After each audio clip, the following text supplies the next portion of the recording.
And we're live. Hello, everybody. How are you doing?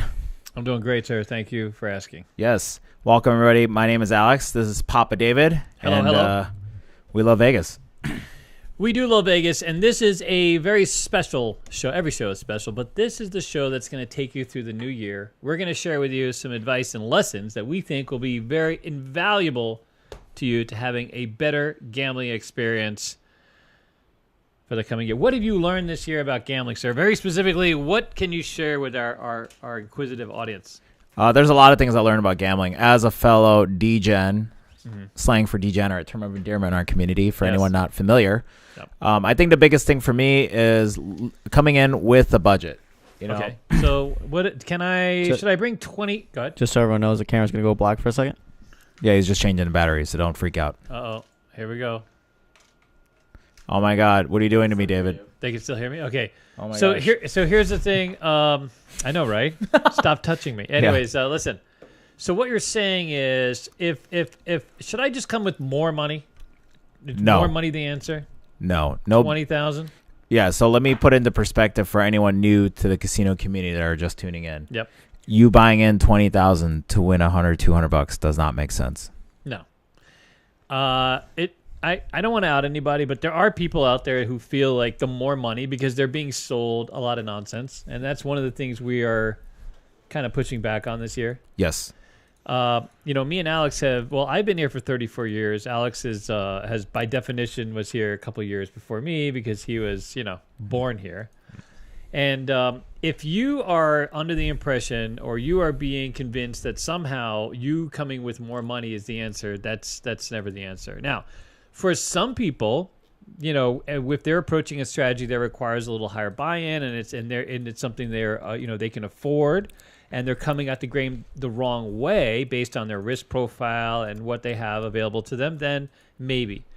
But what we're coming across is the prolific YouTube, not just YouTube, Instagram, TikTok, it's everywhere. People trying to convince you that somehow you don't have enough money to win at the casino. Okay?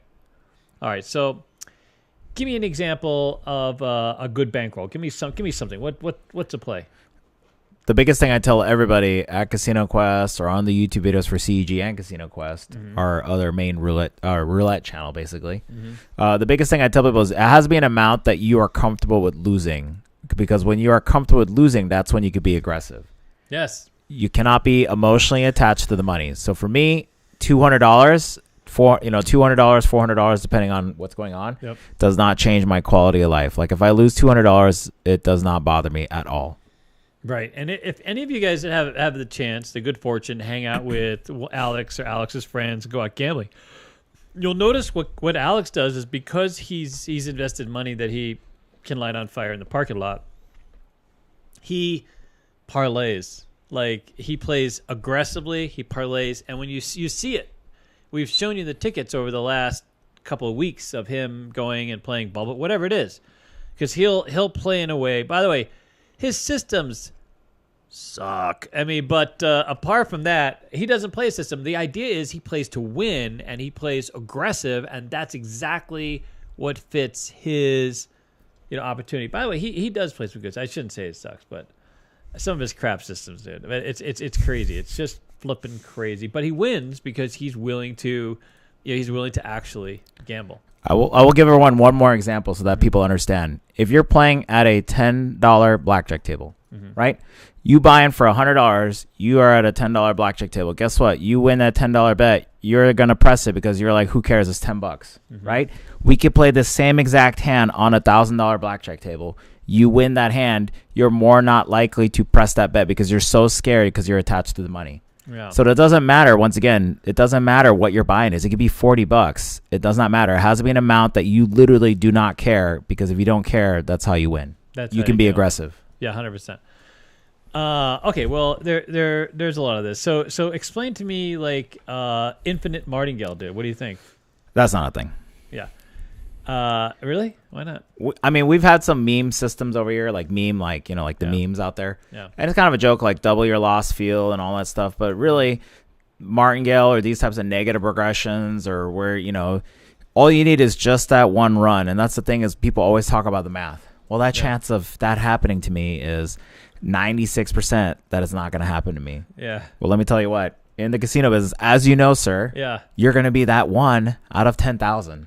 Dude, we have like a 97% roulette system, and two families, they lost all their money the first 3 spins out the gate. And it was a comping system. So technically, they should have been able to play it, grind it out, and earn some comps. But the first couple numbers out the gate were the 3 numbers that weren't included in the system. They got screwed, and now they have nothing to do for the rest of the week. Luckily, they came to visit us, so that worked out nice. You know what I'm saying? Okay, so what you're saying is I want a system where I can realistically win every time. Is there such a thing? Can I win every time I come to Vegas? I want to win every time. No. So even like, for example, my bubble craps run, eventually you're going to get cracked. There can be only so many times in a row where you can win. Eventually you're going to have to take an L. By the way, we're really having this conversation, and we're going to be creating some content to push back on a lot of these narratives that are out there, because I feel like this year, if anything, you know what's been the theme this year that I have found is all the people getting scammed. I read a couple stories recently about someone who they wanted to buy a house, and somehow their email got phished. You know, the email got scammed, and they ended up sending all their money to like a title company. And on the surface, it looked legit. Like it was, the name of the company was right, everything looked right, everything looks right, right? But it just doesn't. It didn't play out for them, right? And they lost all their money. This is exactly what's going on. Like literally, it's prolific. It's like everybody wants to start a YouTube channel and start talking about systems. Meanwhile, they don't know what shit pays, which I find, if they don't know what stuff pays and they're just dismissing it like, oh no, it doesn't matter, you know what I mean? Because my system, that's not a thing. How are you a professional? How are you giving advice? Because if you don't know what something is, the claims that you can win, never ending, and you don't have anything really to back it up. It's just your mouth going. You know what I mean? What do you think? Yeah, I think the biggest thing is, especially for these people out there, we should let everybody know. It's like the systems, like in our strategy guides and things that we're putting out there, those are things that we would play, like we would suggest. Yeah. But there is every system is negative EV, expected value or whatever, right? And it doesn't matter what you play, you're going to get cracked the longer you play at the casino, period. I mean, that's just it. So the longer you play, that's why we talk about win streaks, and we talk about risk leveraging and understanding who you are as a player, your risk profile, your budget, not having remorse when playing. All these things are true. And we're not saying that you can't win. You can win. There's lots of opportunity to win. Some people have won a shit ton of money. Now, here's what I'm going to ask you. So we get this a lot too. I'm going to go down. So what if I win too much money, sir? If I win too much money, what happens then? What happens to me? Do I get taken out? Did they beat me? No. What's going on? Do I get wedgied? Maybe from Do I get people seeing you cashing out, and they're like, really? So no wedgie?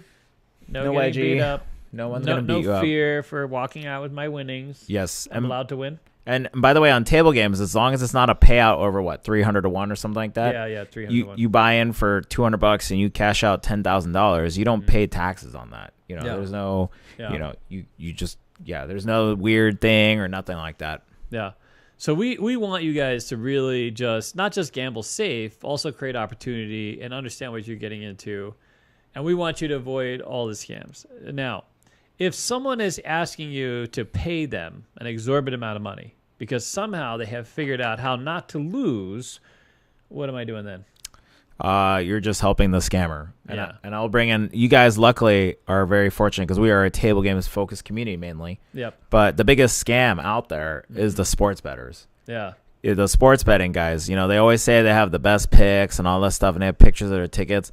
Just to let you know, there was a well-known sports better scammer, and what they do is just bet both sided tickets, and you're just feeding them money to put in bet both sides and make it show like they got winning tickets. Yeah, they show you the one ticket, or they bet both sides. They don't win any money, but they share with you the ticket that won, and so that's the one that convinces you somehow to be part of this. Absolutely. To pay them. And I think, is Dennis leaning in? You got something, buddy? You adding something to this equation? No, I wasn't even listening. We're just going on the thing. All right, so we wanted to give you a kind of a heads up. I wanted to educate a few people on some of the questions. It's interesting because me and Alex recently have gotten a lot of questions about how gameplay works in the casino environment. And we are putting together a video, and I swore we're not going to mention any names or go into too many specifics other than the specifics I'm about to share with you here. Okay? All right. So one of the things is, like, how big and fat a bet that you can make. And a lot of that depends on, how you buy in. So in Vegas, what's the biggest, fattest bet do you think I can make here in Vegas, buddy? On Baccarat, it's $250,000 to $300,000 a hand on Baccarat. If I bring Pretty much much. money? How much money do I got to have on deposit at the casino? $10 million. By the way, that's $10 million. If you have $10 million, you can play 250. Now, why is that? Why do you think it is? Well, that's because you're able to play at a certain level for a certain length of time because you have to have your ass in the chair. You can't come to Vegas with $2 million and try to play 250,000 because no one thinks you're going to be there long enough to win their money back. All of it, like, they don't mind that you win, but you got to give them a shot and you got to get them. There has to be sort of this other money. Do you understand? So a lot of people that are not familiar with gaming, they hear someone say, well, I deposited $2 million and I got to pay $200,000. Nonsense. That's not a thing. It never happened. It hasn't happened. And we can verify with literally our entire network of casinos, which, by the way, is over 100. And that's not a thing. So what the casino wants to see is that you have the potential, that you're willing to play for a certain length of time, put a certain amount of money at risk, and they will let you play at this certain level. Now, another question we had just yesterday, by the way, it was fantastic because me and Alex kind of feel this together. But so what you're saying is, will they let me start? Like, okay, let's say, for example, I got my $10 million on deposit. Let's just say. What's the minimum bet I can make on the table? What are they going to let me start at? So casinos typically will let you bet a certain amount, like Right. at a certain amount at a time, right? Yep. They'll give you that cap at 250, 300, let's say. Right. But the starting bet will have to be $500 or some amount that has to be Right. agreed upon. Yeah. They will not let you go from $25 up to $250,000, $300,000. So the Yeah. range is still there, but you can't go at the bottom minimum. It's got to be right. raised up. That's right. So there used to be a thing when I was involved in this kind of decision making where it's a first in, last out type of thing, right? So you could go to the Horseshoe, for example, back in the day. The Horseshoe was famous for being able to support any limit of bet as long as your first bet was your last bet. So, for example, you want to bet $1 million, you can bet $1 million, but you can't. That has to be the first bet. You have to stay at $1 million. Like, you can't just. They're not going to give you. They're not going to let you, go to $100 and martingale to $1 million. There's not a casino on the planet that would let you do that. So, in this case, I would say, like, if someone comes in for $10 million, they might let them start at 100,000. Some representation of that buy-in, maybe 10%, 5%, whatever the case is. But they won't let them go start at this absurdly, small bet and just martingale their way because it's the odds are you're not going to lose, right? If you have this infinite amount of money. Kerry Packer used to famously come to Vegas. He was this massive gambler. And he would come to Vegas. He wanted to play big money. It didn't matter how much he won or lost. The guy was, rich beyond measure, and he was one of the biggest whales Vegas ever had.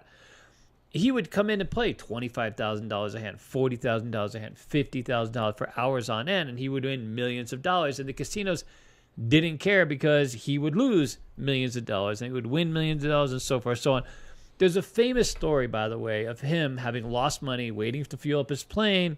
A shift boss at the MGM gave him a credit extension, and boom. He not only did he win all his money back, but he hit them for a ridiculous amount of millions of dollars, and that shift boss got in trouble, everybody, because the monies and the limits that they set, and the credit limits and the amounts they set it's just mathematical equation, right? It all just plugs in. There's no way you come here and all of a sudden just rewrite the rules because it sounds great on YouTube. It's not a thing. You follow? Okay, let me ask you this, Alex. How many people have won too much money in the casino business? Never. God. How many people have been pushed off and evicted from Vegas for winning too much money? Never. Is there anybody who's been a winner and not been allowed to come back and play in Vegas? Any winners out there? No. Raise your hand if you're a winner and you've been precluded from it. Just want to know. Have you been banned from the casino? I hear about you winning. Do they ban you every time you win at the casino? No, I will. Well, let's also explain casino psychology, though. Yeah. Because the thing is, like, casinos actually like it, too, when you win a bunch in the beginning. Because more than likely, you're going to press your luck and give it back.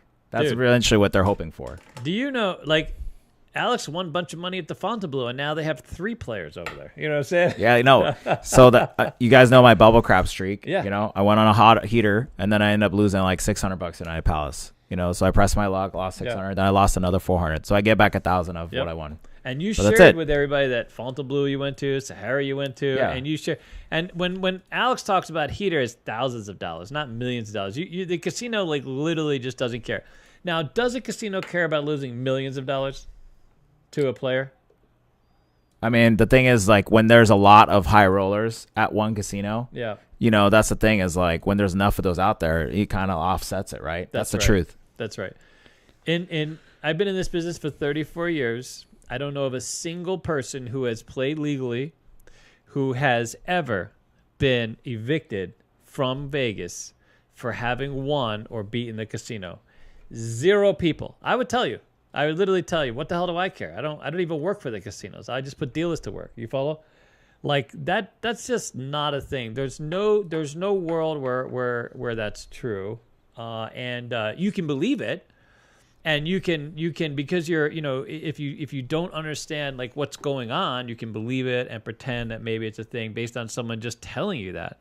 But just because they're interviewing themselves and telling themselves that's just not a thing, right? Okay, what in your mind, what game in the casino environment requires the least amount of strategy? And let's just start with that one. Then we're going to go to the biggest in the casino environment. What requires the least amount of strategy as far as all the games that are available in the casino environment? Baccarat. Oh my God, no way, sir. I don't believe it. My God. Now explain, why does Baccarat require the least amount? Because we just hit a nerve with a few people. There's a few people out there with strategies for Baccarat. But why do you think, what's your answer for that? What I explain to people is it's essentially a coin flip game. Heads and tails. Yep. You pick which side. You win. Yeah. The catch is, let's say you bet on tails. Tails wins. They charge you a 5% commission, basically. Yeah. So that's the thing is, like, in a coin flip game, normally, let's say out of 100 tosses, you would have to win 51 out of 100. But in this situation, because of 5% commission, technically, I'm sure there's real math at it, but let's just say you got to win 56 out of 100 minus your commission to like stay alive, stay in the game. So let me just explain Baccarat to you. Anybody thinking about paying a lot of money to learn how to play Baccarat, just seriously sit down in the game. You're going to see a player thing and a banker thing, and just pick it. Flip a coin and pick it, and let me tell you why. The cards are their cards are going to come out, and there are rules already in place on how those cards are set in the end. Nothing you do, you can blow on the cards, you can spit on the cards, you can flip off the cards, you can do whatever you want. Nothing will change how those cards are set. The player's hand, there are already rules for whether the player gets a card and the banker gets a card. There is nothing you can do. Even when you see the midi box where they throw the cards at the person, like so that where the person gets the cards, they just turn it over. All it is a protocol. It's an etiquette thing on a game. It has nothing to do with the actual numbers that dictate how someone wins. Now, here's an interesting thing. A person the other day said to me, "Hey, I'm playing Baccarat. Not Baccarat. I'm playing Paigao. Isn't a Paigao a flip?" No, because here's why. If you understand how the casino sets the house set, you can choose to play aggressive or less aggressive. You can choose to go for the tie, or you can choose to set your hand in a way that's more aggressive and try to win. So it's not. Yes, technically it's sort of a 50-50 game. That's how it's seen in the eyes of gambling, because it's a class 2 game, especially if you're letting the players play against each other. But when it comes to, you actually have a decision to make. Playing Paigao, of all things, right? Okay, now, blackjack, guess what? There is basic strategy. You have a decision to make. You could choose not to take a card, and that will influence the outcome of the game. You can choose to bust away, split away, double away. There's so many things that you can choose to sort of manage the relationship. Walk over to a roulette game. Guess what? You can choose where you put your money based on craps. Hello, but returning again to Baccarat. Now, here's what I would love to say. we know that there is a lot of big winners. There's people that can play at a big level. What is outside of this? What's his name? What's his Terry name? Watanabe. Watanabe, one of the biggest players. Outside of him, how many of the Baccarat players? Like, what do you think is the biggest hand in Vegas right now?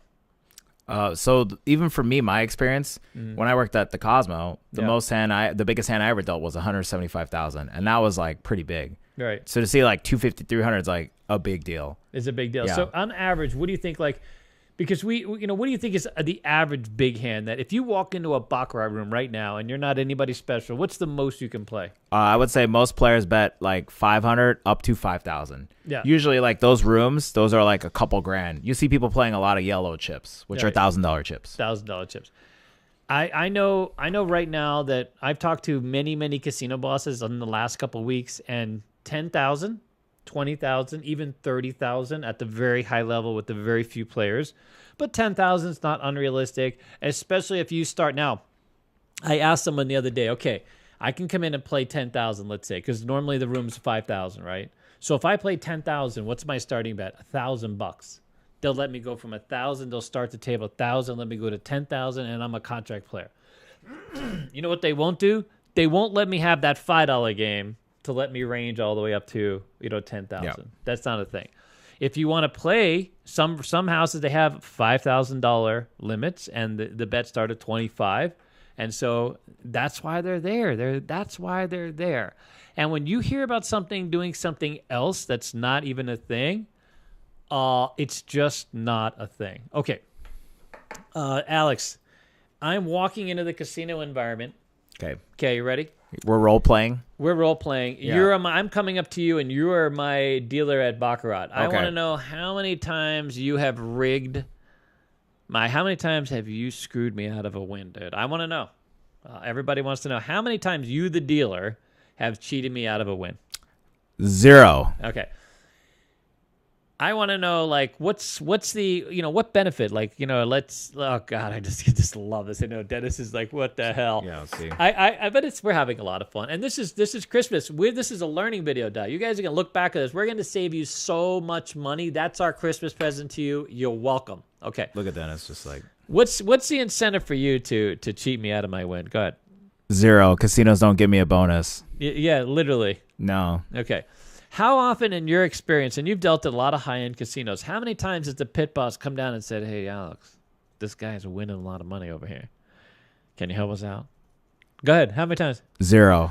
Okay, so how many times? Here's another question. How many times has surveillance called down and somehow influenced the game? Surveillance, of all things. 0. My God, man. We're running out of percentages, dude. You mean 0% of the time? Oh, my God. Between us, we have over 50 years of experience in dealing casinos. We have dealt between us. Well, we both worked at Gold Coast, so that's a crossover. But 16 casinos. And if you are talking about pit bosses influencing how the cards are run out of the thing, you have no idea what the hell you're talking about. It's not a thing. Dealers, they're not compensated by the amount of money they win. They may pass an audition, by the way. I know dealers that have gotten on a table and they've run cold for the players, and they get hired, but like, oh my God, that's the guy. You know what I mean? I've come across, strangely enough, dealers who have been involved in audition, and for whatever reason, they just dumped the rack, and then the casino's like, screw it, we don't want to hire you. You follow, like, especially back in the day. Oh, absolutely. That was a thing. But apart from that, the number of dealers cheating you out of your money is zero. Is zero. You know what you have a better chance of doing? Laundering money. That's what you have. You have a better chance of coming with $5,000 that you picked up, let's say, dealing, something on the street. You know what I mean? Or sex work. Could be sex work. You could have done cake farting videos. And so, you need a place Picked up a bag of cash. Picked up a bag of cash on the side of the road, and now you've got to figure out how to spend it. That's and it. Guess what? You come to Vegas, and, that's what you have a better chance of doing, dude. That's what you have a better chance of doing. All right. I saw that there was some super chat. We should say hello. Anybody have any questions? We're welcome. You can ask us anything. We had the most interesting. Me and Alex actually hosted a gentleman yesterday, and I hope we're not going to call you out anything, but it was a very interesting conversation because it feeds on a lot of the things that we talk about a lot. But he was under lots of misconceptions about how Vegas works, and I think most people are. right? Because people, what's happened? Why are you smiling? I'm laughing because like I went to breathe to read the super chat and then you just started yapping. Oh, I'm sorry. Go. My go. I'm a little yapper today. Go ahead. Truckin Inspire gave us $9.99. Thank you, sir. MGM in Biloxi. I bought 500 cash and kept rebuying in with cash. And comp-wise, they said my money was in 800. So was I right on buying in with cash is better than chips? Wait, what did they say? What did they say? No, wait. Read it again to me. I missed that. You said something about 800. What happened? Yeah, bought in for 5, and they bought in for 5. They kept buying in with cash. Yeah. Comps-wise, they said that he was in 800. So was I right on buying in with cash? Is that better than chips? I mean, you had a floor supervisor that hooked you up, buddy. And if you play, sometimes, depending upon how you play, they might give you a higher comp value for what your buy-in represents. So if you bought in for 500, like on a crap table, and then you came down, the way you count the money is different than blackjack, for example. So blackjack, you just look what's in the circle, right? I mean, and then you go from there. But on a crap table, the way that if you brought in on a craps game, they might have given you more value for it only because of how you were playing the game. Yeah. So a floor supervisor might have loved, what they saw and then just gave you a higher thing. I've done that before, by the way. Especially someone who I know can come out of pocket and is chasing like a higher value system. I've given them better comp values as a pit manager. You just need that one hot roll, and then all of a sudden you got $800 on the layout. Now you got 800. Yeah, that's exactly right. See, so I will say this. It's I like the idea of buying in for cash on a table only because I have a lot more control over what I'm doing. Believe it or not. I feel like a lot of people that rely on markers, even though you have the option to pay back the marker, stuff like that, there can be this mental allowance to play up to that marker level and chase into the game. Whereas cash, I can kind of control what I'm going to do. Right? It gives me, listen, this is my money. That's it. I'm out. But more often, your whatever marker you have, you're not going to buy out. You're not going to come in the whole marker. Yeah. Right? But you'll have it there, and you have it there, and next thing you know, you're in, let me get another 5,000, let me get another 5,000. Next thing you know, you're just buried. You've done what we call chasing the pocket with your marker. Worse. Derek Silva gave us $1.99. Oh, Derek is loaded. Mr. Derek Sleva says roulette or baccarat? It's crazy. I would absolutely. Oh God, that's a really good question, sir. What would you say? I have an answer, but go. If it's 0-0, I would do roulette. I'm gonna actually disagree. Well, you know what's crazy? I hate baccarat, and I actually enjoy parts of roulette. The thing is for me, the way I see risk leveraging and doing running streaks, I know that baccarat, streaks or, consecutive kind of following, whether it's banker or player, is kind of popular in baccarat. I would lean into that, and I like the idea of being able to manage one bet, right? I'm just following that one bet. Whereas roulette, I would say like the Noli, and leaning into the Noli, I really enjoy. All right, I'm going to stick. Roulette's the answer, yeah. Never mind. Damn, that's crazy. It is crazy because for the first time I was like,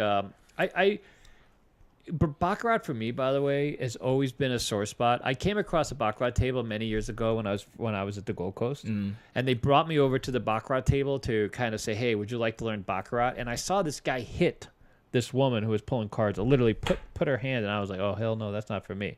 And ever since then, I've been kind of like disconnected from it, and all the YouTube crap about baccarat and all this, it's just so crazy that people have leaned into what is arguably the most non-strategic game in the entire casino. Like the one game, there's a guy right now who started a YouTube channel for craps, but he sells a baccarat course, and he says.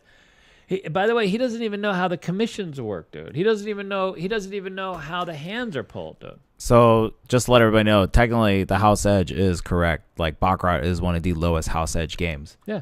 But the thing is, it doesn't create the most opportunity. There you go. That's exactly right.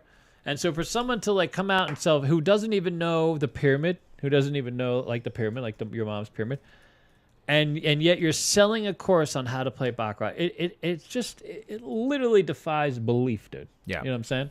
And these are the things. This is our gift to you. You're welcome. Merry Christmas. Yeah, I think the biggest thing too is also too because the fact that like people are at a place now where it's like, oh, I'm trying to make a couple extra bucks. I can't, like I don't have time to get a job. Oh, okay. I watch these videos on YouTube of gamblers, and it's like, okay, well, let's, they're promising me that if I pay them, I can learn the secrets. You guys should know that it's absolutely prolific now. It really is. I can't get it out of my feed. If you watch even a couple of these videos, there's a lot of really good people doing really good stuff. And then there's people telling you you're going to win $3 million coming to the casino, or here's the $3 million strategy. If you pay $9.99 a month, we'll get you. Yeah. So. All right. Anyway. What else? You got some more super chats? I do have some more super chats. Ooh, any questions? We do have questions. But super chats first. Yeah, 100%. First, yeah. Clint gave us $4.99. Says, does my buy-in matter in Theo? They typically put it in the system, or at least I think they do. So the system, what you play is what's going to matter. I mean, the buy-in, it's just how you put. Like if you buy in and you start doing a Dewey don't system, guess what? You have a really low Theo. No one gives a crap. You're going to be rated 0, and just you're not going to get anything. You follow? So depending upon what game you play, right, will impact that. We had a real high. We had when we had the strat, dude. We had like 12 people on the 70+ theoretical rate. Yeah. It was great, dude. They loved our go ahead. Just keep in mind too, like even though you buy in for 10 grand, right? And you do a martingale system, let's say on blackjack, if your starting bet's 10, your average bet is 10. Yeah. So just keep that in mind. Even though you went up to 6,400 or whatever, yeah, the starting bet is still, your average bet is $10. Yeah. So how you bet it is more important. I mean, is absolutely, yes, how much you have at risk. I remember when many years ago I used to have this guy. He would buy in for $2,468, some crazy thing, and he had this sort of martingale weird system on dice. And his whole strategy started with like $28. It was a $1 game or a $3 game, but anyways, $28.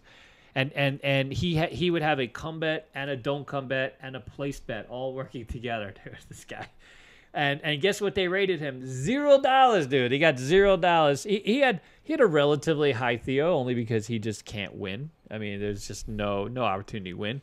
But he used to talk about, oh yeah, the casino loves to see that I'm willing to risk it. Dude, no one believes for a minute you're risking any of that money, dude. Not playing this system. Okay, so.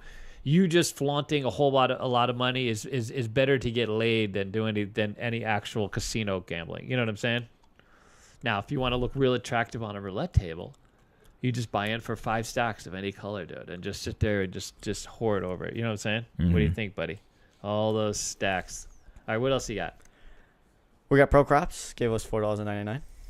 I know. John, do I got to email you, buddy? I mean, I think I got an email or call John. He's just said, see you on the 11th. Can't wait for he's coming on the 11th? Oh, my God. Oh, that's next month. Yeah. He's coming out for our bridge. We have our own bridge workshop. There are a couple of super chats, but I do, just because you're a big fan of them. Good. Craps, why? Craps, how you doing, buddy? Sitting on the plane, flying into Vegas, watching you guys. It's always fantastic. By the way, Mel's my favorite player by far. See, Mel is great. So not only is Mel aggressive, Mel plays like he talks. I've watched not all of your videos, but it's fantastic because he lives it, does it. He's an aggressive player, and he plays exactly how you win money. You know what I'm saying? He doesn't waste time teaching nonsense. We like Uncle Mel. I was watching Mel before we were a channel. That's how long he's been around. Yeah, I mean he's been around a while. Yeah, we love Uncle Mel. Yeah, and we were there at the strat. I mean he is like one of my favorite YouTubers by far.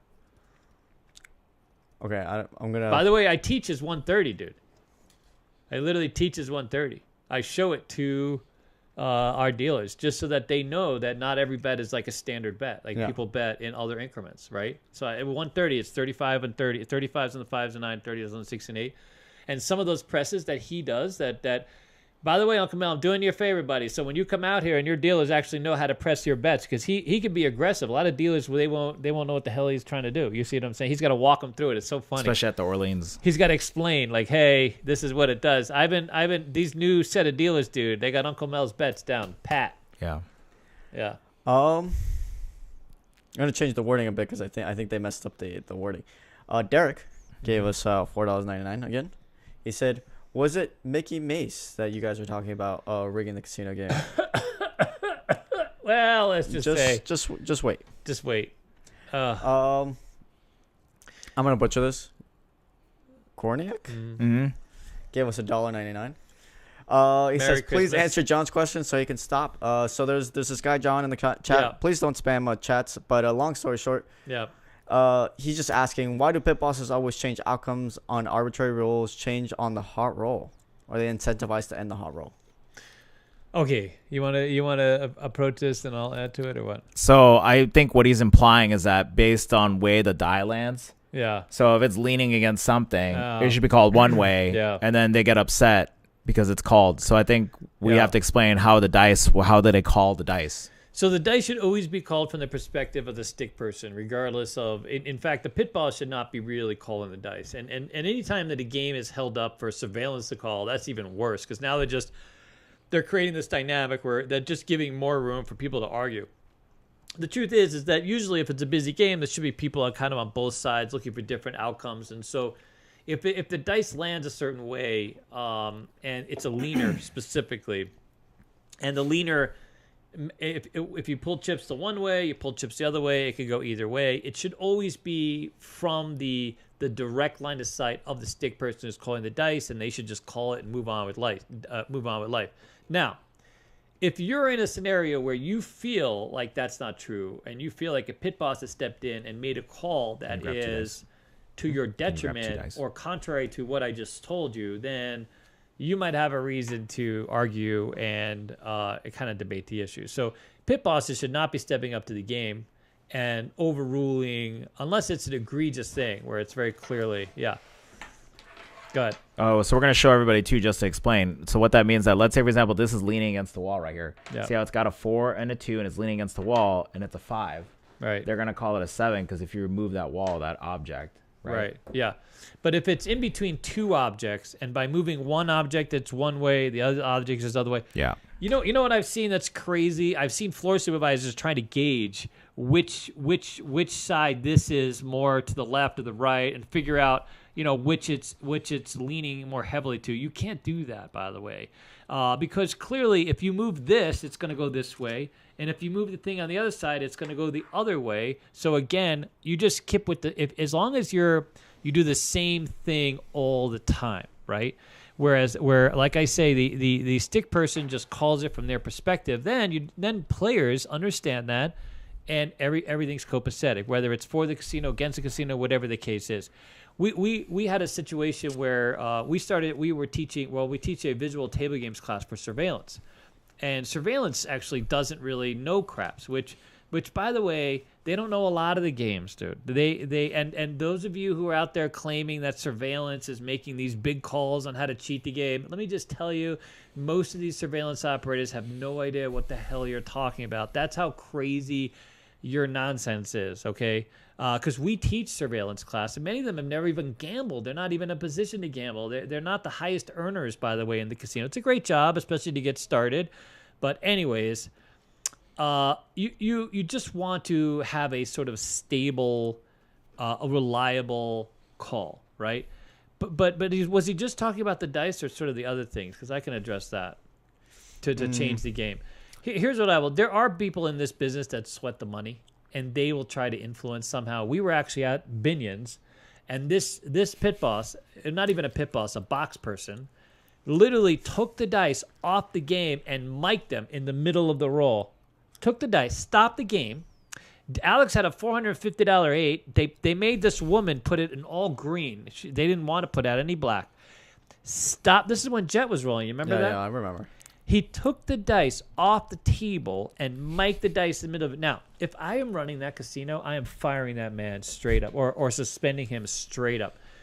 That's outrageous. So first of all, that created a lot of bad publicity because it was our event. You follow? And now customers are thinking, yes, you are cheating the game, even though technically, by the way, you're not cheating the game. He didn't do anything to the dice. He just mic'd them. You could tell he put out the micronomy, or he put them in and he tried to mic the dice. The perception sucks. You know what I'm saying? The perception sucks. It's a terrible way to interact with your public, and it was the first time in my entire life I'd ever seen that happen. I have seen a pit boss, Sal Bruno, when I worked at the Golden Gate. He would take the dice off, and he would take a knife, and he would cut a little mark in the dice. That was allowed. He would literally, I want to make sure these are our dice, dude. Those are your dice. He was just sweating the money, you know? Yeah, it's an old mentality. You won't see it at most modern casinos. Yeah, no one cares. Yeah. Yeah, I just think it's hilarious. They see a $450 six, and they're like, "Oh my god, there must be some cheating going on." Yeah. Thomas. Yeah. Gave us $5. Says, Yeah. thanks for the stream, guys. There is. What happened? David needs some water. Apparently. Yeah. Okay, go. He just said thanks for the stream, but there is a good question. So Williams in chat says, "What is better crap strategy, squeeze play or GM spin?" Oh my God, dude, the struggle continues. I know my answer. Dennis likes squeeze play, ultimate squeeze play, by the way. Ultimate squeeze play, yes. Yeah, and I am leaning to GM spin. What's crazy is we've had a guy recently who has really done well at both of those strategies, but now prefers GM spin.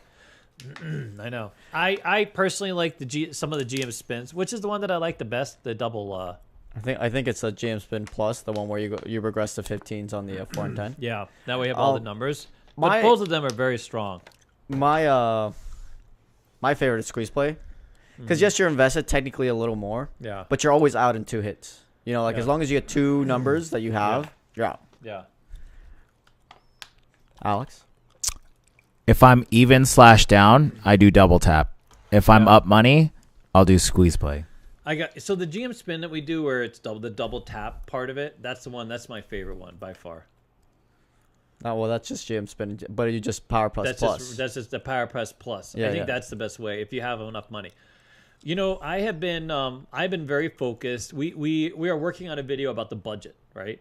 And so the idea is it's not just the budget. A lot of people think of budget in a vacuum as its own thing, but a budget when playing a game really should dictate a lot of that strategy discussion, like how much you have to play, what the table minimums are, what your risk profile is, right?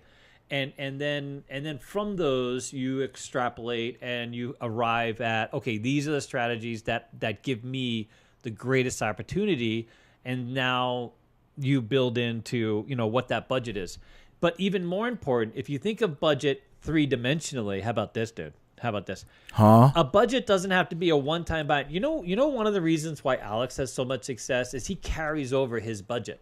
So for example, if he wins a couple $100 one day, let's say he goes out with $200 and he wins another $200. Let's say he doubles his money and he goes in, short hit. Now he's got $400. Now he plays up at this newer level. I watched him one time parlay a bet to I think it was a Green Valley, where he had won a couple small plays, and he ended up with like $50 and $500 for odds. You remember that? And he hit it. But he wouldn't have had that money if he hadn't have won earlier from other things, and he just kept parlaying to sort of this higher level of play, which I think is a fabulous way. I know, look at a fabulous way to be a gambler. And that's why you see Alex be successful, because he actually sees it as gambling. Now, Alex loses, don't get me wrong, but when Alex loses, he loses 200, 300, you follow? But when he's able to take that 200 and parlay it, now he's padding, he's creating these new opportunities for him to play, and that's how you gamble. That's how you win money. That's how you create opportunity for yourself.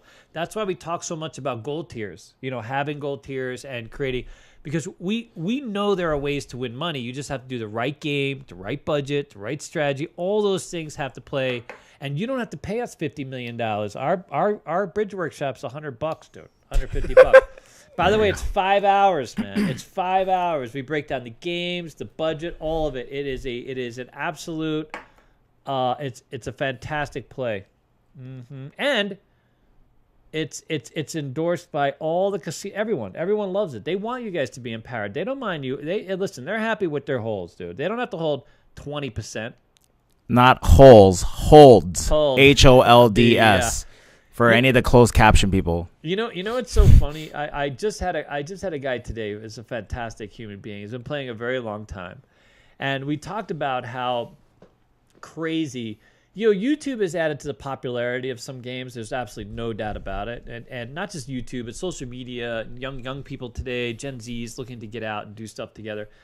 But the holds on casino games have improved dramatically because not all of you, but a lot of people have literally just lost their minds and play in ways that are completely absurd. They follow these paths and they follow this joystick or these logic loops that really don't play out in the casino. And so Back when I started in gaming, a hold on a crap table would be like 8 to 10%, 7 to 10%, something like this. Now they want 15 to 20% holds, dude, because they know that they've raised the minimum. So now you guys, a lot of people can't play at those or don't have a strategy to take advantage of those minimums, right? Mm-hmm.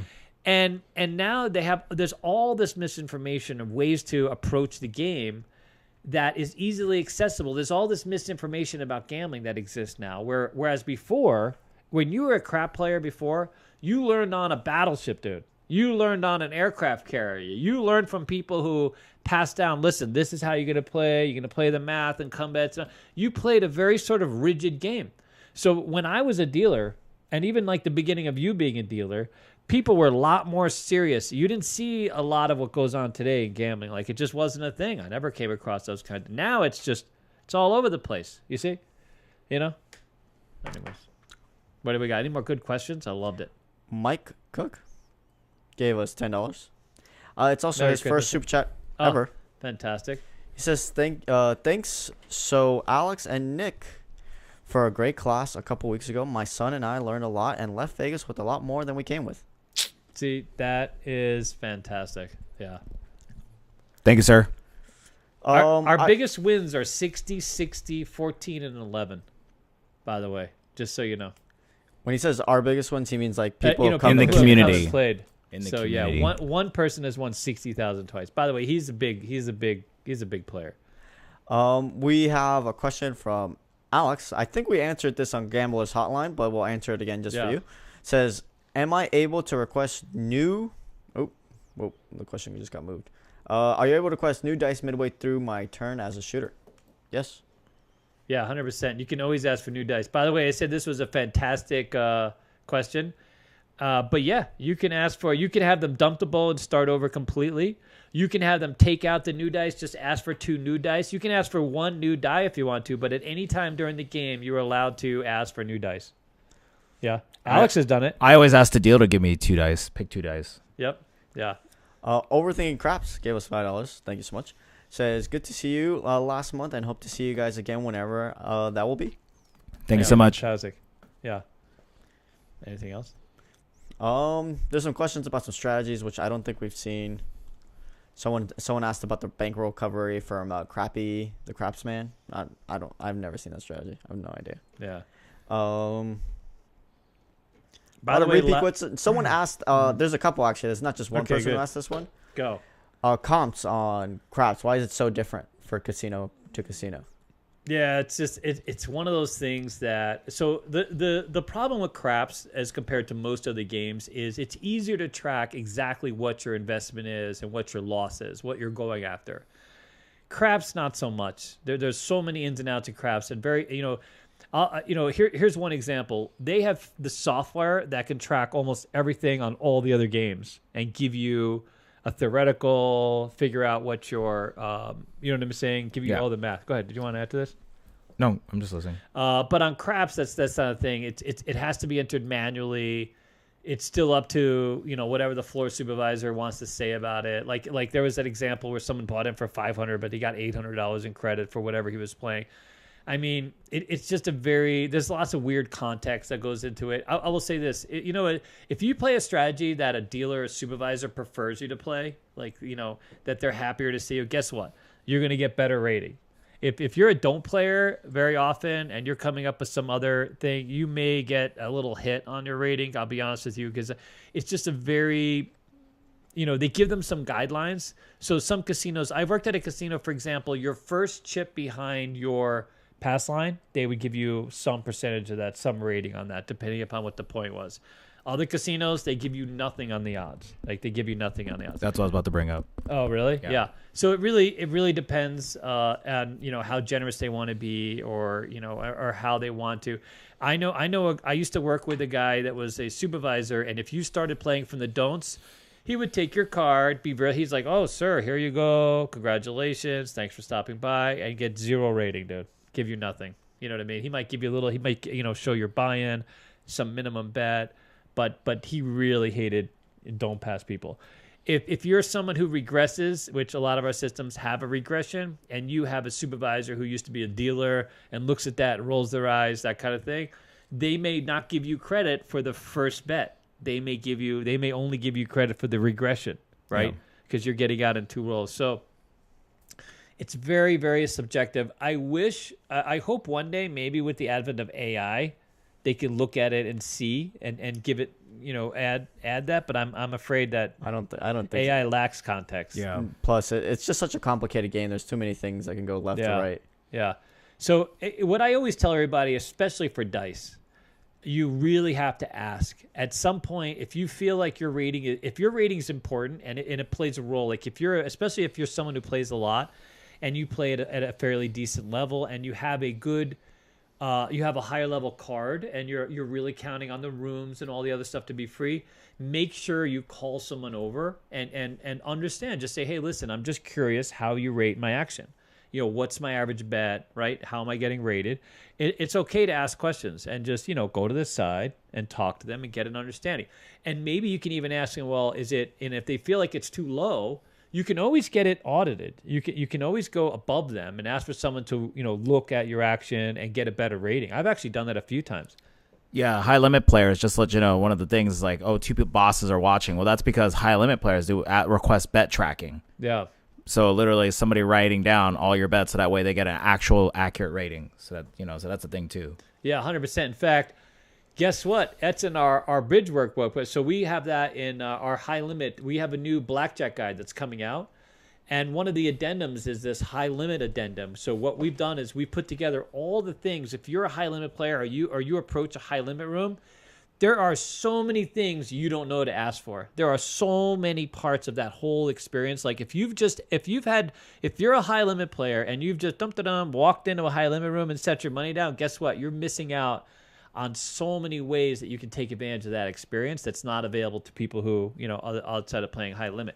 And so we've included this high limit guide, what to look for, how to negotiate your, contract play, all these things that we put together. So, but anyways, yeah, that's coming out. We have that coming out soon in a couple of days. Someone asked if you get better ratings if you press. I think it's just up to interpretation, right? It is, but you can. No, you will definitely get rated on a crap table. I mean, if unless they're an idiot or they walk away and they're not following. If you do press and you're willing to risk the money, so the way I used to look at this is if you were consistently pressing, then your average bet was at this higher level. You can't look at it even from the casino's perspective. Look, that's your money. You know what I mean? Like it's just because it's not in your rack, it's still your money. That's why it's difficult, and that's why a lot of supervisors aren't trained very well. Because when you look at a blackjack game, right, it's either there or it's in your rack, right? It's either in the circle or it's in your rack. I mean, there's no two bets about it. Whereas on a dice game, as you have this investment, if you start at 96 across and you're going to 160 across very quickly, well, that could be in your rack, but it's on the table working for you. So now your average bet, as long as it's there, should be in that 160 range. You follow? So if someone understands the game, that should be the relationship. And if I were you and I find myself at a table where I'm at 160 more often than 96, I want that 160 action. I'm going to ask for it. I'm going to talk to my supervisor and I'm going to say, listen, I'm going to try to negotiate for it. And very often, by the way, floor supervisors, dude, they might look all, they might have the RBF type of thing and try to look all serious, but dude, they're like us. They're just watching the game, waiting to go home, thinking about their next piss break. Bring them over, dude. Call them over. Call them out. You know what I mean? Talk to them. Well, I think a good point to bring up is not everyone watching knows the game. That's right. the other part of it too. Yeah. Oh my God, that's you would not believe how many supervisors are out there watching craps that have never dealt craps. A lot. We there are some that come in here and they're like, you know what? I've never dealt it, but I can watch it. That's not a thing. You can watch it in the sense that, hey, there's a lot of chips and dice moving around the table, but you don't know how the money's moving. When it comes to procedure, even every dealer will tell you, like, it's just you can't follow. You can watch it until you learn the game, until you have your hands on that, right? Mm-hmm. Yeah. Especially press moves and things like that, you know? Yeah, so press it, because you wouldn't know. You don't know what the proof is. You don't know how it's pressed correctly. How would you know that? I still see dealers $3, $18, $6, all the way up to $42. Dennis presses that better than most dealers we run into. Yeah, that's true. But I mean, I live and breathe these power pressings. I mean, and just because you're at a big casino, like Bellagio, don't think that they have it either. You know what I'm saying? I don't want to call them out or anything. I'm just saying, like, we watched a blackjack dealer be pulled over to a base, and they were talking them through, just put this money here, and everybody. The hell is that? Derek gave us another $4.99. Says the day Alex and I went to the M, I never got one of those free rooms after that great roll. Yeah, because you won. That's because we won. Win? Yeah, we got a hot roll. Yeah, you get screwed. That's the one thing that Vegas sucks for nowadays. That's why we had that video on the value. If you win, you very often you just don't get crap. You got to really lose nowadays. That's true, because if you look at my players card offers and stuff for most of the casinos, I don't get anything. $5 slot play, $10 match. When $10. It used to be, they used to do your play, and they used to look at, because the whole idea was incentivize you coming back. So if you played $100, whether you won or lost, they would give you like a $10 rebate towards, rooms, food, whatever the case, whatever the thing. Now it's primarily on losses. I used to play at this one slot house all the time, and I would play a couple $100 every month, and they would give me coupons back, $20, $30. Now if I win, I get $1. You know what I mean? Just something. I don't get anything from the casinos. Brutal. You know, the one casino that's always been consistent about giving me is Ellis, by the way. Ellis has always been consistent about giving me. And the other one is Station Casino. So, Palace is always pretty good about free stuff. You know what I mean? I got a dinner. I get whether I win or lose, because last month I did great. I still got my dining credits. I still got all my XBC, all that with expert play credits, that kind of stuff. And we recommend, by the way, also in our stuff, that you focus on playing places that do incentivize your play. You're missing out on so much free crap. What do you got? I got this question. I'm mostly reading it because his name is Boomer. Wow, really? Welcome, Boomer. Glad it's not me. And then I do have a thing to mention after the question. But what a great Boomer nickname. I need that. Boomer says, instead of laying the 4, can you get DC 4 without going through the box? No. So laying the 4. You got to lay the 4. You got to lay the pay 4. commission. Yeah, you got to pay the commission. I think he's thinking is like, can I do a put bet like I would on a 4, like a come bet? That's basically direct lay on the 4. There's no other way to get there. Yeah. Without the DC, without going to the DC or doing a direct lay. And just going back to the main topic of today. You know what I've learned in 2024? What have you learned, sir? Positive pressing is the only answer to any gambling. Yeah, just literally win streaks, risk leveraging. Yeah, 100%. Just got every game is true. Unless your goal is to hang out. Yeah, that's true. And then you have, and I do come across that. How do I stay alive long enough to, like, you know what I mean, wait out my wife in bingo?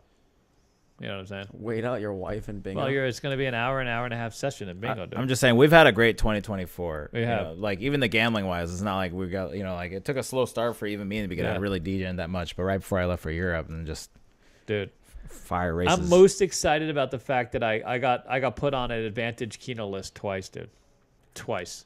Advantage Keno, dude. Whoever thought it? The Ojos Locos people, they stare at me now when I come in. They do? They always stare at me down. They're watching me and make sure. They have one person behind. Oh, and that one person. Know what you're trying to do on there. Because they're wondering if I'm, like, cheating the machine. Whacking the bubble crafts, dude? Wow.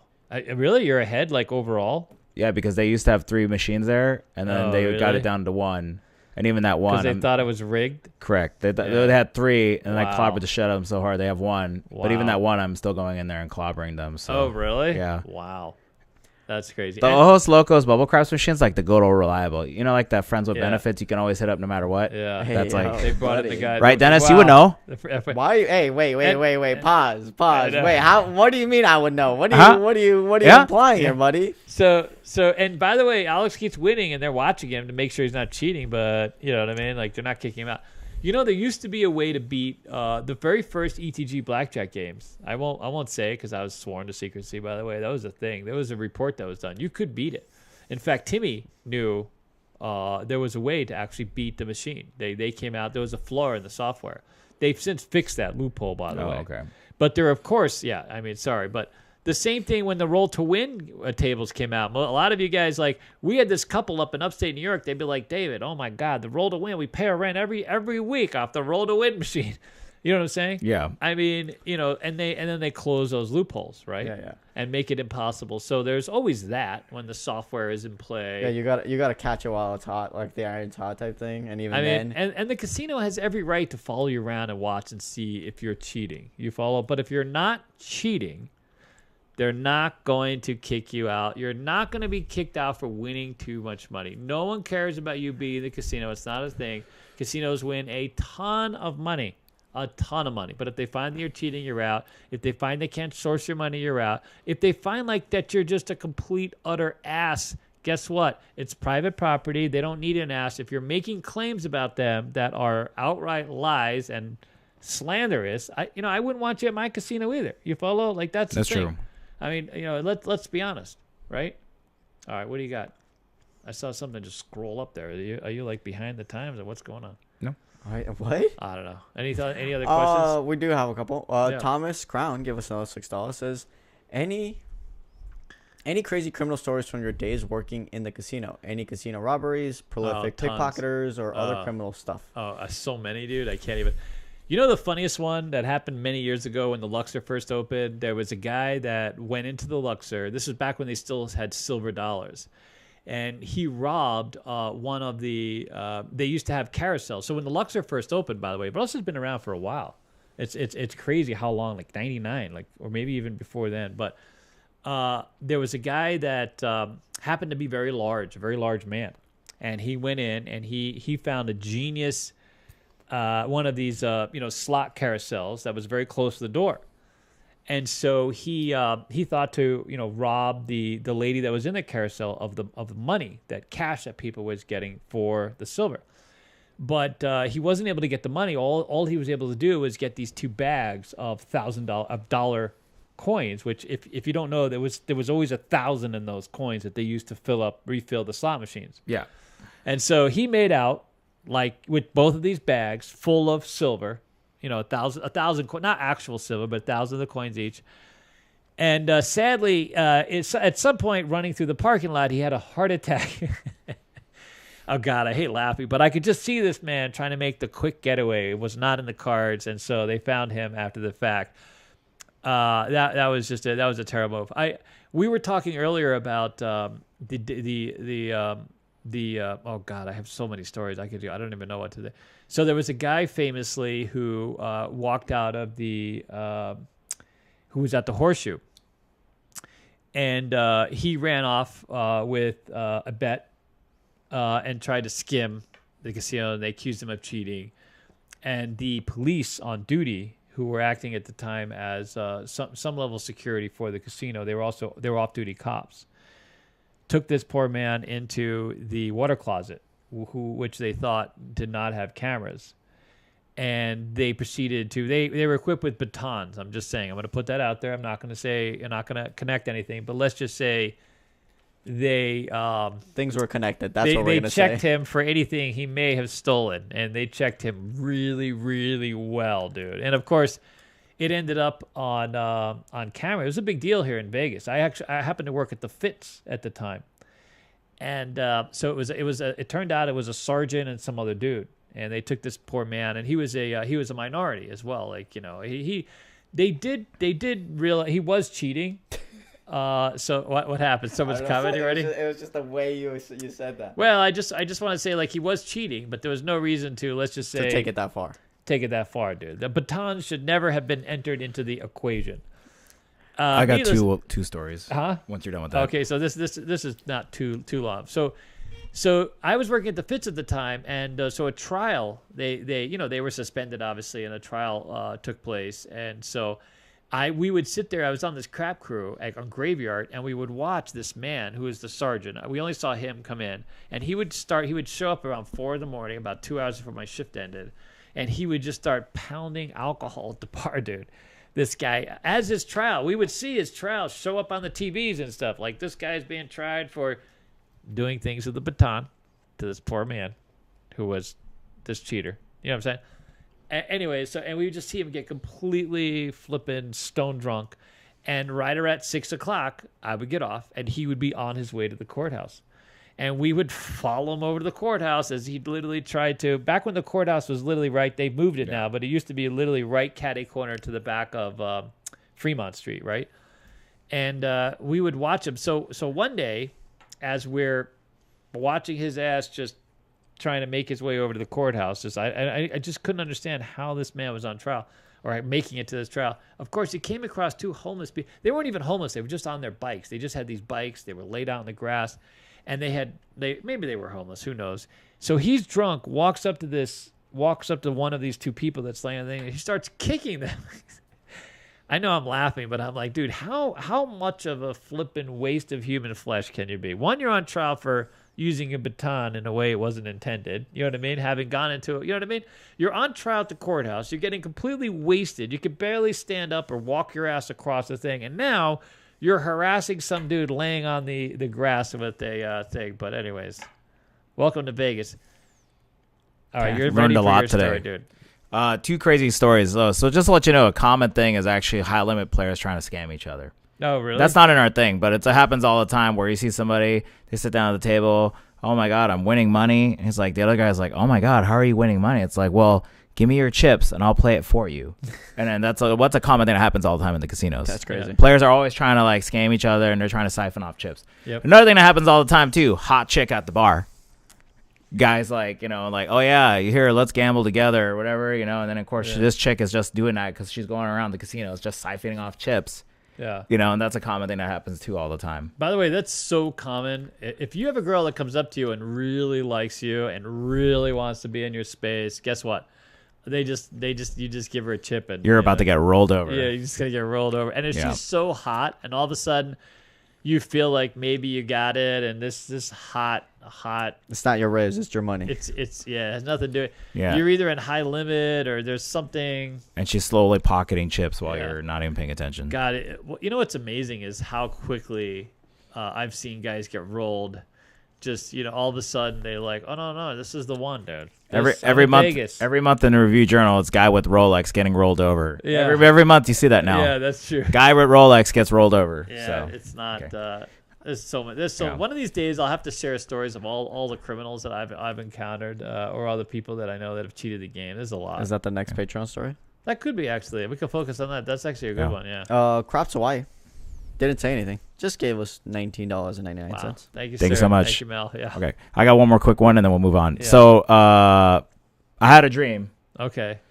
Someone I knew in the casino business, like not me. It was a dream. It was a dream. Yeah. So anyways, so I guess like whatever. So this person had $500,000 of dirty money.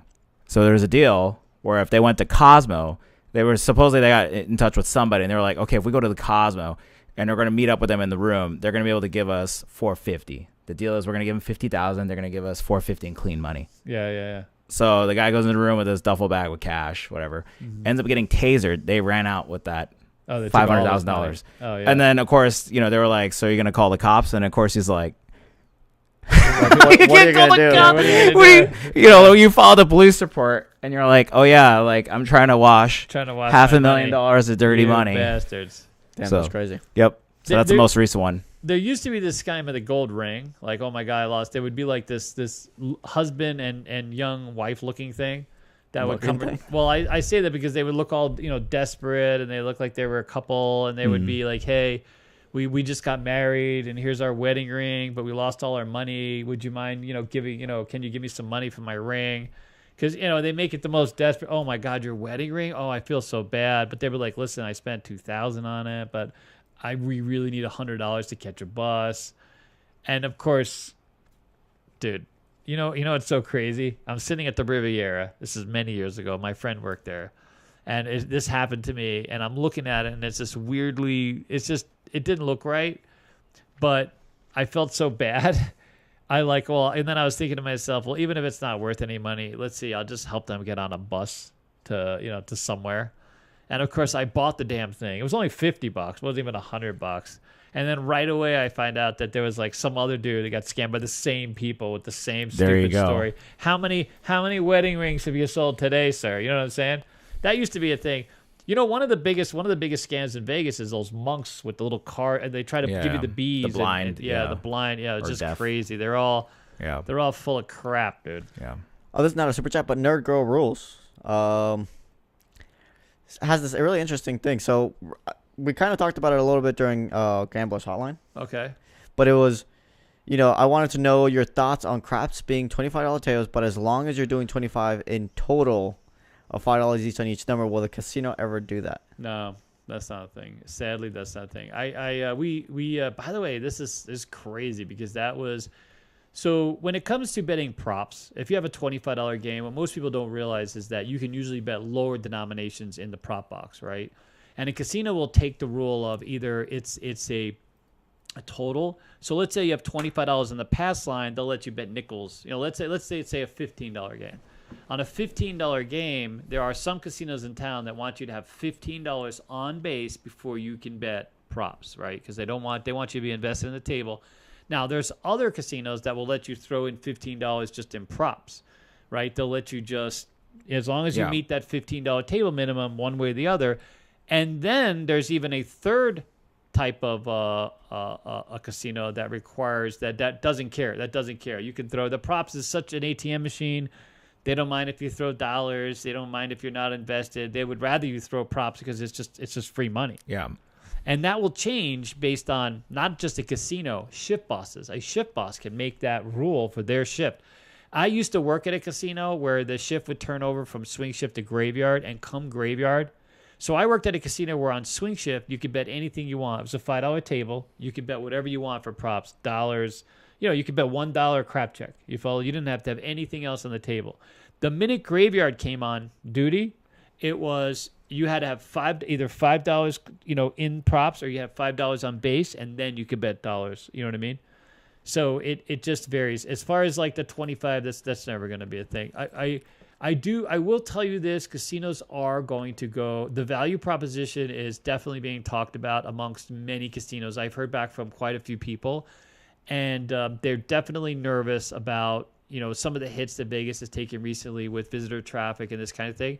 So I do feel like they're going to start with this more competitive conversation, especially which is a few years off, Tropicana Mirage is coming back online. There's some other expansions to the south side of the strip that will be taking place.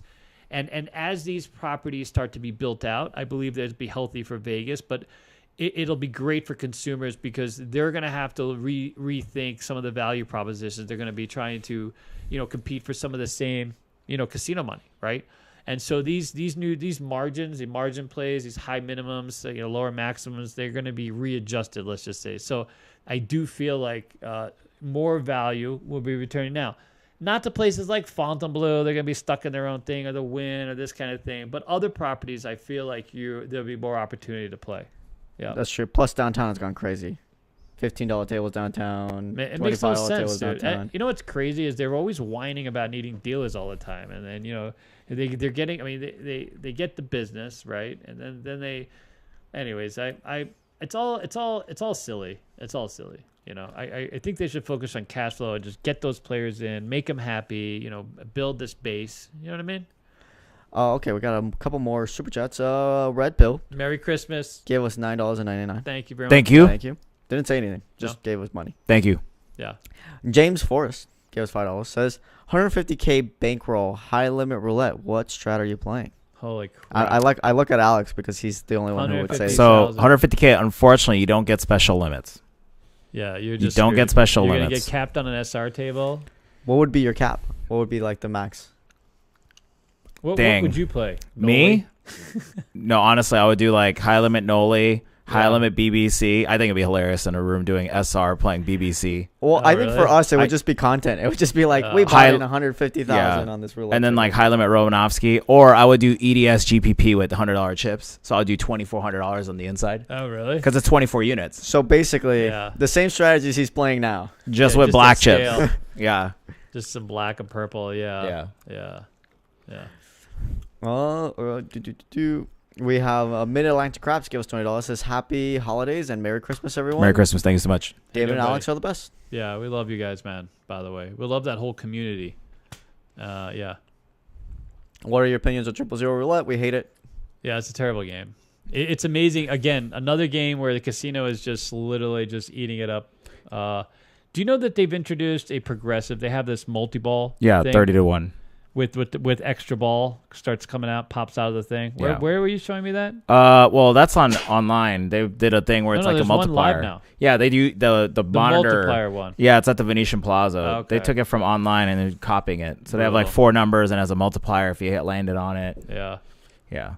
Yeah, so this is the problem with casinos now, is that the fun factor is sort of the wannabe fun factor is being elevated in place of the actual play factor where you can win. The hold on the theoretical on these games is absurd. It's good. I saw a comment related to this where someone said, how do we stop 000s and quadruple zeros coming to casinos? Yeah. Don't play. It's not just that. Like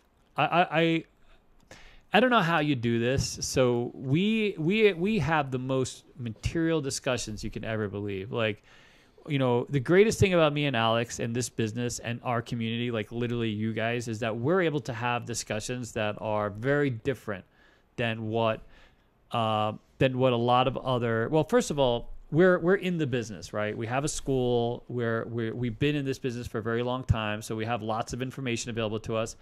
And we have a lot of friends and family. We know what's going on. We know kind of the pulse of gaming, right? So we're able to sit down and kind of promote a different type of experience. So, for example, I've been told very succinctly that if enough people end up at our bridge workshop, did I sell the bridge workshop already? But that we can. So what I'm trying to do is I want you to go through our bridge workshop, right? And I want you to start at lower limit tables. And I want you to have an experience that caters to a knowledgeable player. So what my conversation with the casino is, listen, I'm going to be giving you 100 players, let's just say, on a casino floor. Guess what those 100 players want? They want a more reliable type of game. They want a game that's back to, let's say blackjack, for example, a 3-2 blackjack game. They want, you know what I mean? They want some value. They want an experience that has value. But if I bring you 100 people, are you willing to give them this value? And the answer has been yes. Not only were they willing to give you the value, they're willing to give you a private experience and better dealers and that kind of thing where, it's not available in any other way, right? So a lot of content creators, for example, in the YouTube space and everything else, that are just trying to sensationalize the gameplay, they're not having those conversations. Casino does not care. We love the El Cortez, by the way. I have to talk about the El Cortez for a second. I don't want to take away from anything that Patrick and the GM, any of that their team is doing. Adam, it's a great experience. There's no doubt about it. But those content creators, good, bad, or ugly, right? They're forced to play at a certain level in order to have the benefit of recording of recording there. You follow?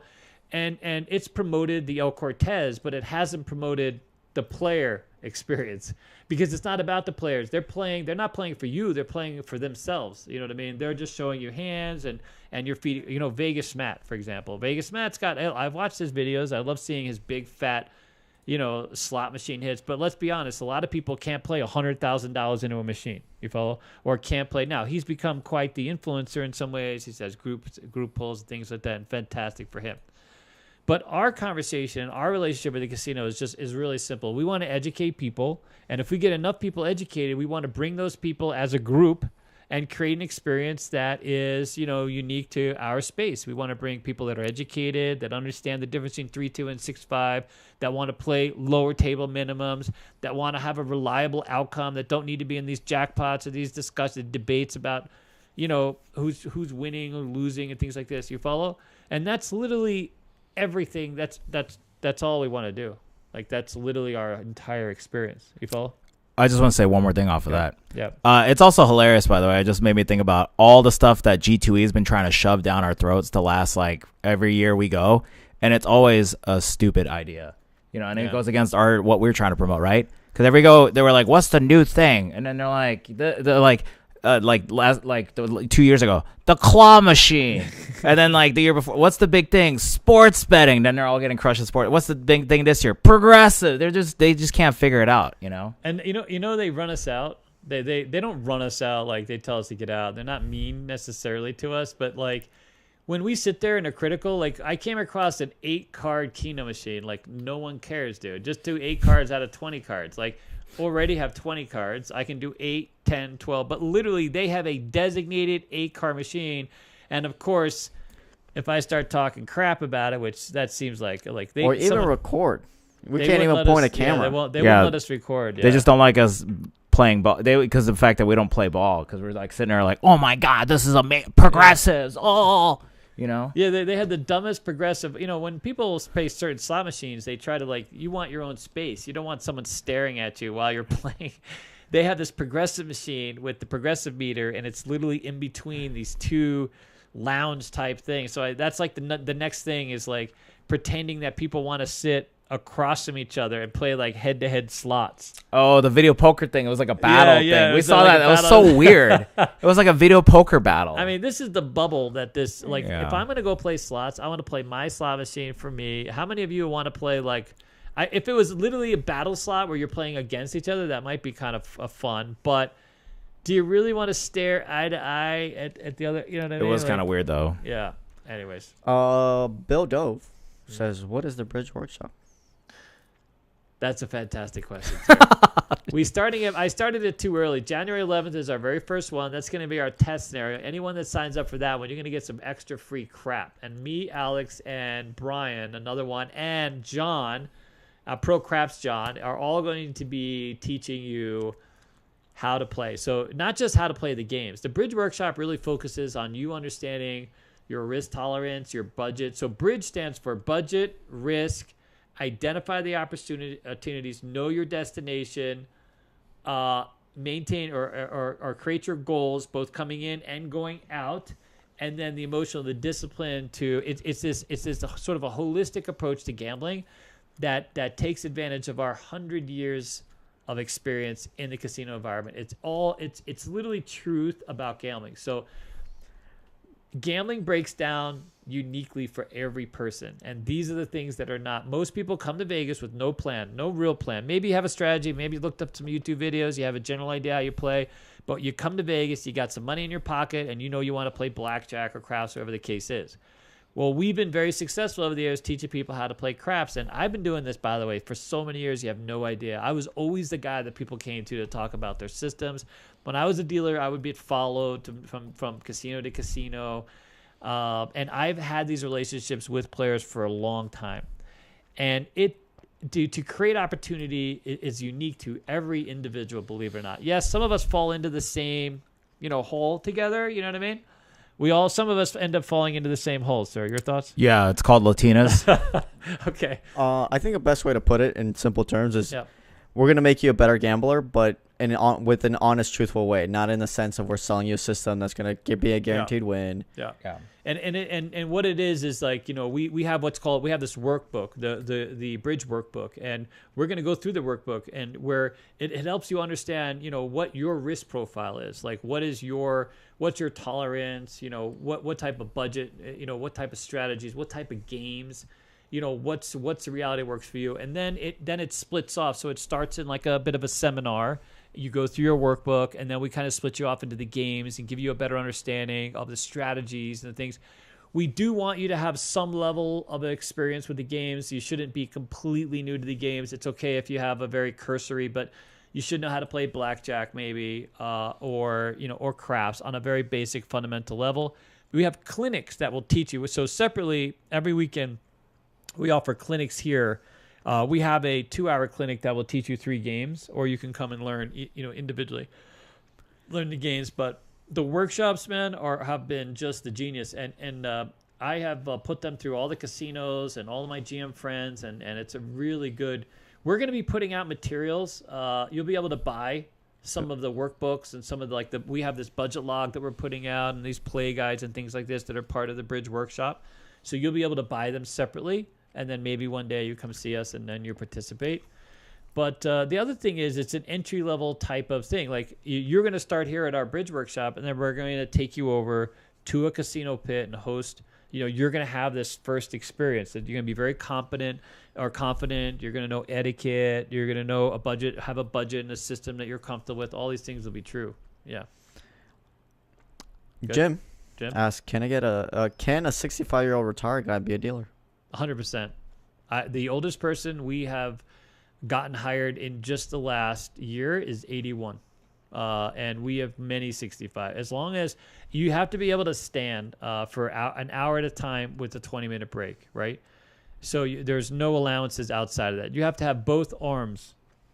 You cannot be an armless dealer. We tried. It's not a thing. We have had many disabled people get jobs. And we have older. If you came to the school, the average age is in excess of 40, and there's many people over 60. Yeah, we have a 75-year-old that works at the Sahara. Yeah, right now. Yep. So there's not. Then again, 81 is the most. You'd be surprised at how much opportunity there is, especially if you're trying to retire. I have many people. This is you take off your apron and your day is over. You just go play the game and go home. Yeah. Okay, we have a couple more super chats to read here. Wow, we have Dr. Daniel Kim gave us $6.90. Are you a Navy SEAL, sir? Because that's going to embarrass Alex a little No, he actually met him at Area 15. Oh, really? Did I? Yeah, that's Dr. Daniel. That was one of the part of the Asian DJing group. Oh, really? I know who that is. Yes. Yeah. He says, thank you Fantastic. for 4 YouTube roulette videos. It has enhanced my DGen powers. Fantastic. Here's a small tip from the small wins today. Merry Christmas. Yeah, Merry Christmas, man. Yeah. My we're fellow not Korean be brother. Here next week because that's literally Christmas. Yeah. So this is our final broadcast. Edward gave us a $10 super chat. Says, I often play your strategies at Bubble Craft since it's hard to find dealers that don't get annoyed at the regional casinos, but even Vegas is hit or miss. Yeah. Had some great wins too, one-on-one couch. Yeah. Yeah. My dealers, I teach them to just deal the game. I used to love when players did something that was interactive. And it's a shame that dealers get butthurt, the fact that they have to actually work, because dealers get so lazy.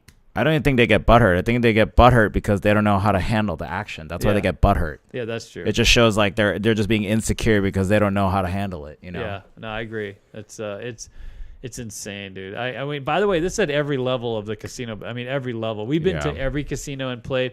I watched a guy struggle at a high-end casino just with the $25, $30 six. It hits. I threw them $25, and they're like, what do you want to do with this? I'm like, dude, I want to press it all the way up. Well, what do you want? I want $90. That's the only thing I could possibly want. I want you to go all the way up, use it, and go to 90. Anyways, it's crazy. It depends. If you find a good dealer, they don't care. It's just...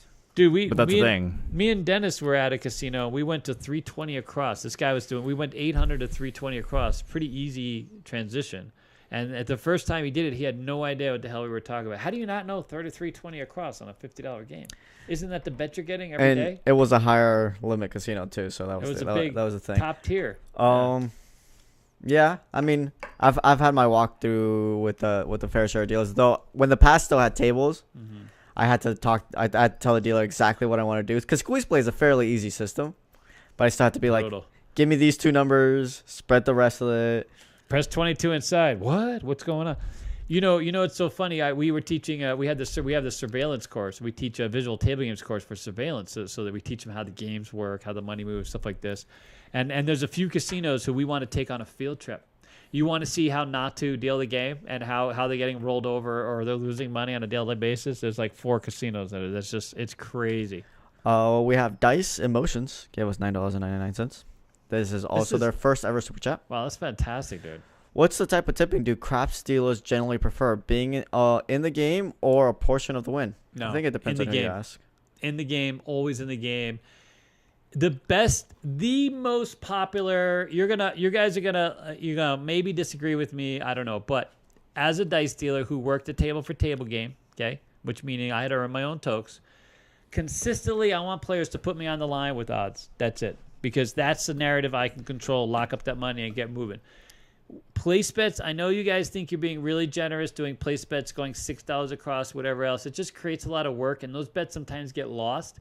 and it kind of diffuses the bet. I would much rather, if you're going to do $6 across, let's say, $1 each of the numbers, right? Just put $5 on the line and give me some odds when you're prepared for that. Or build the odds as you're making money.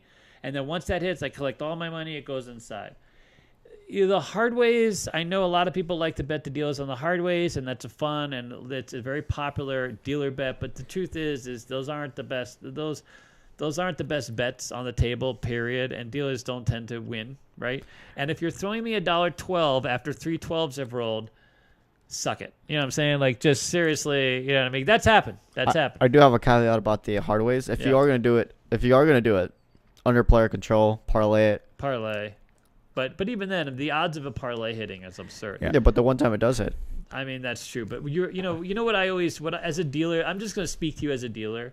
It was amazing how I've had a guy one time who cashed out. I forget what the amount was, but it was like $150,700 and like $78. And he waited to the very end and gave us there was like $28. It was $28 left over after.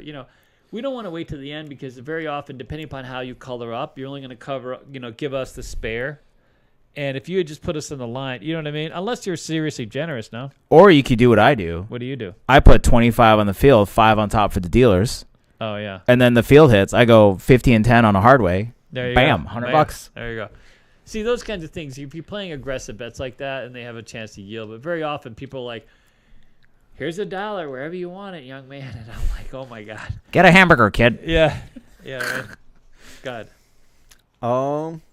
Let me see. I lost my train of thought.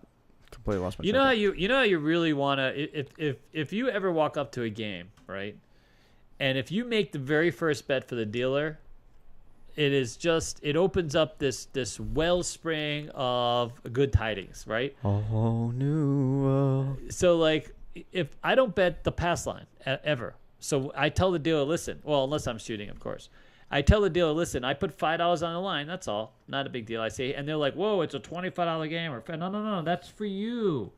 I start my first bet. So then that way they know that I am capable of tipping them. You see?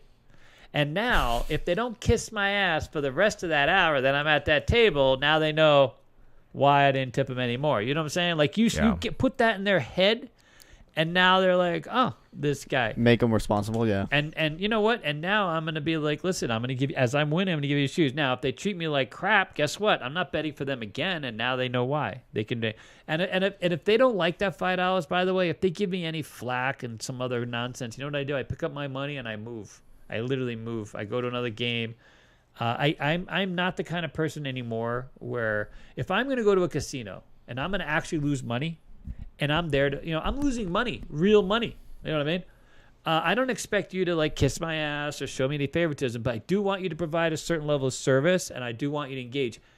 If you're betting cum bets and that dealer is just leaving all your money in the cum and they're not handing off, guess what? Don't tip them. Tell them that David told you not to tip. If you're a cum better and they are not handing off your cum bets or helping facilitate your next cum bet, guess what? They're not working for you. They're not doing even half of their job. I handed off every single cum bet I ever saw practically, unless they told me not to. Yeah, so what you're implying is that the dealer needs to work your cum.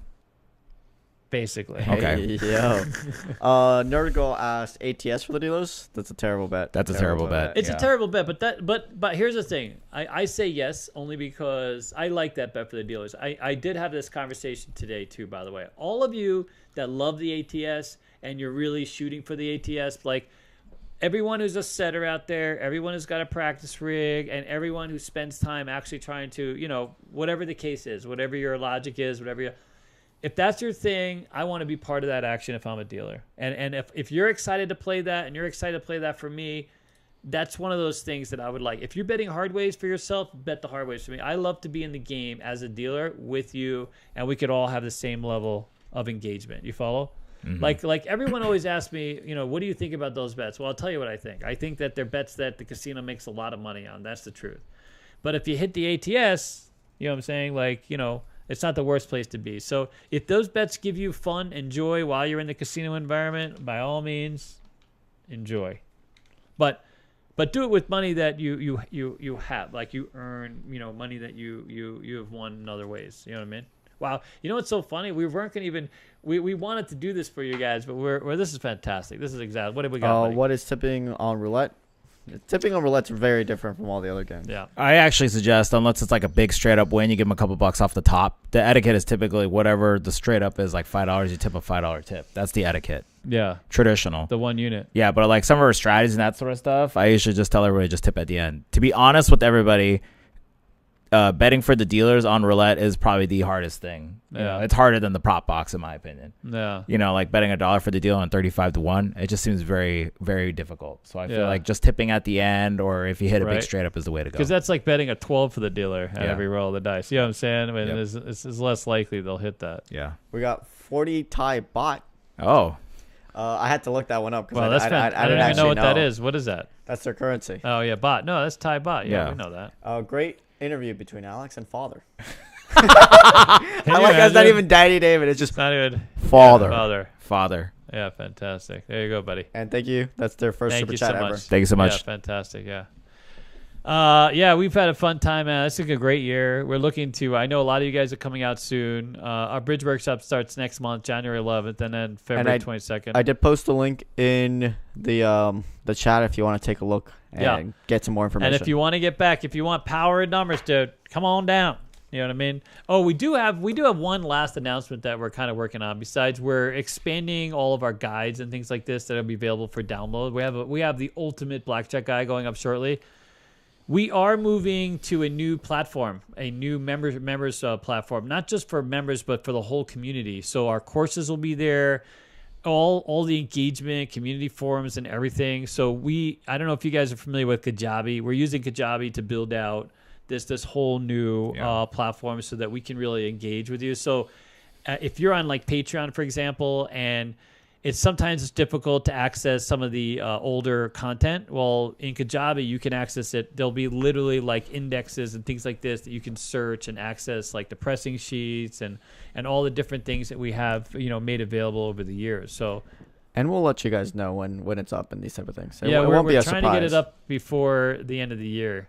Me and Alex are going to be working a lot next week to kind of get this out for you guys. Yeah. All right, well, we had a blast. Thank you guys so much for being part of our year. We hope you enjoyed it.